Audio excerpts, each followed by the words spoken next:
Support for makers comes from Clive Daniel Home and by Chico's.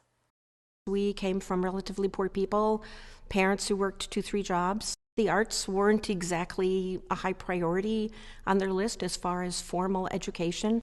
Our tagline is arts for everyone. So for me, that would be the best, to know that there's any person out there, regardless of economic capability, if they want the arts, they're there, and they can walk into a studio and paint or draw or sculpt, and they don't have to worry about whether they have enough money to pay for that or not.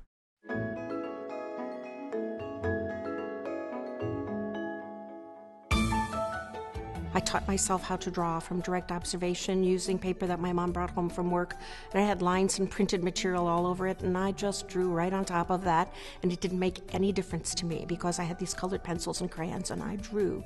I liked helping people do things and create art and making things happen. I went to college initially not in the arts. I took a business degree. Lots of classes full of men taking business courses, and very few women in those classes back then, which has changed a lot now, which is wonderful. Second time around, I went to an art college and really found what I was looking for.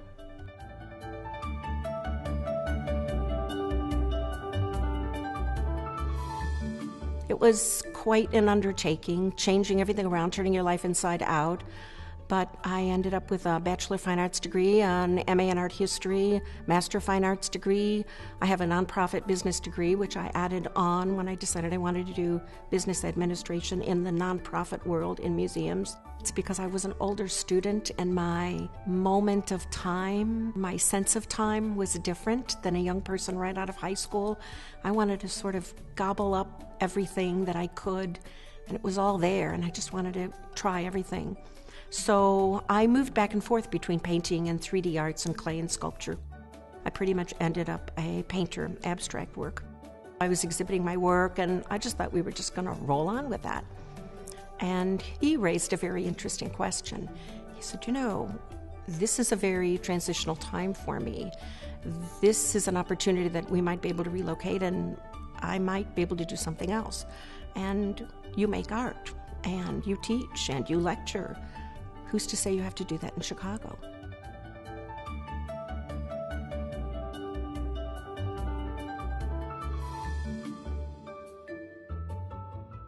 They were poised to rent a building, renovate a building, buy land, do something. They weren't quite sure what, but they wanted to put something together desperately, and they'd been working hard, small group of people. I interviewed for what was then a part-time job that within a week and a half rolled into 70 hours a week.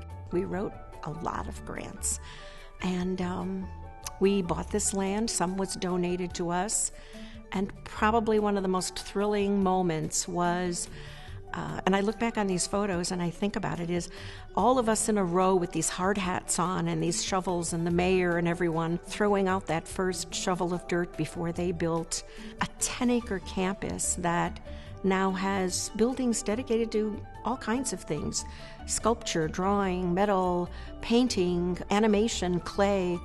We began with a membership of maybe 300 people tops.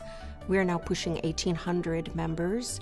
We have 3 national art festivals that are ranked in the top 20 in the country that were all brought to the city of Bonita Springs and the Center for the Arts while I was there.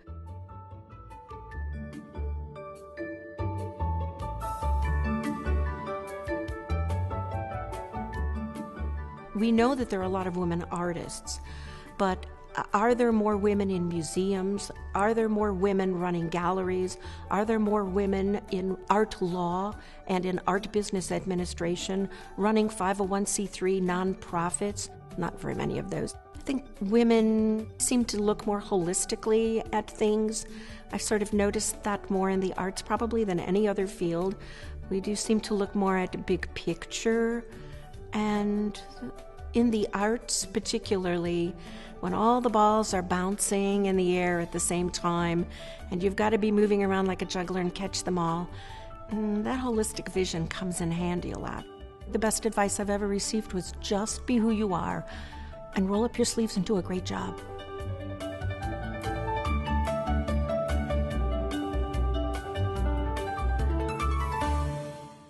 Support for makers comes from Bank of America and by